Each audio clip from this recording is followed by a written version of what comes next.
the grandeur of the Grand Canyon, and our hike to the bottom as we continue our Parks West destiny.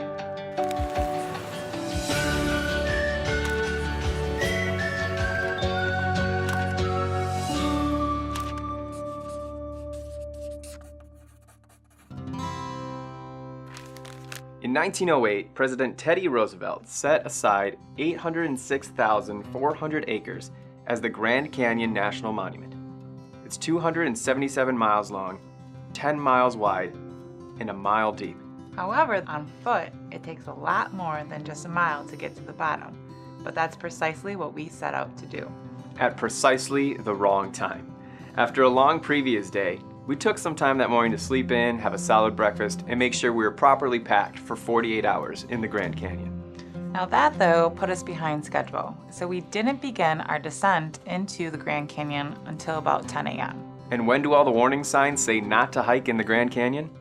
Between 10 a.m. and 4 p.m., when the sun is at its highest point. Which takes us to our National Parks pro tip: always have water. Even if you're just driving around, most national parks are very expansive, and you never know when that next water spout might be. So we got in the habit of always having 2 to 3 glass beer growlers filled with water.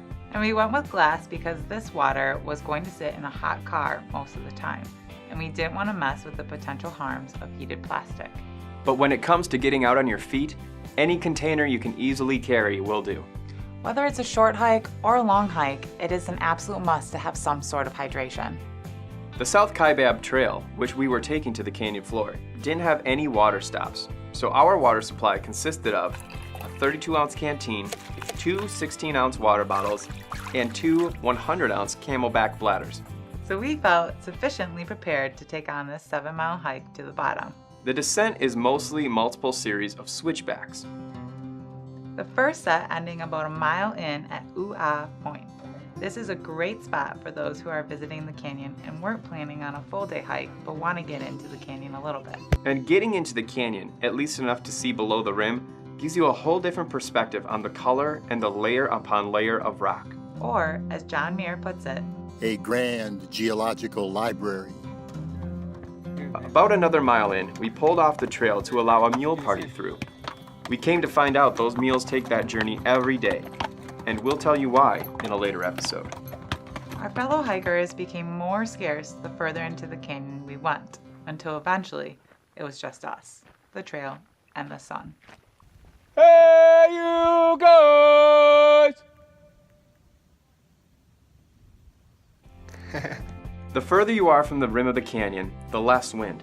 And with the sun at its hottest point in the day and not a cloud in the sky, there was a good 30-degree difference between sunlight and shadow. So when we did find shade, we made sure to pop off the trail for at least a quick break.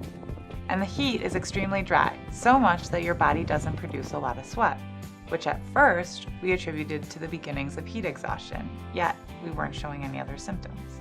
So we kept a careful eye on one another and kept drinking water regularly.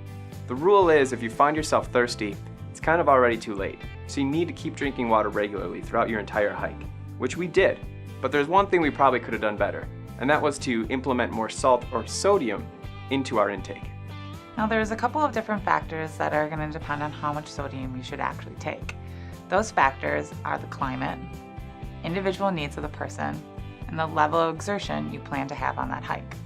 Roughly 1 liter of sweat contains 1 to 2 grams of salt, which needs to be replenished.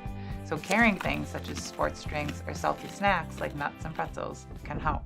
The final 2 miles were probably some of the longest hiking we've ever done because we could see our destination and we could be there in 2 minutes in a hang glider, yet we still had another couple hours to walk in the sun. After a long, hot, yet unbelievably gorgeous hike, we made the final push across the Kaibab Suspension Bridge and arrived at Bright Angel Campground and Phantom Ranch, which we'll tell you all about in our next installment of Parks West Destiny.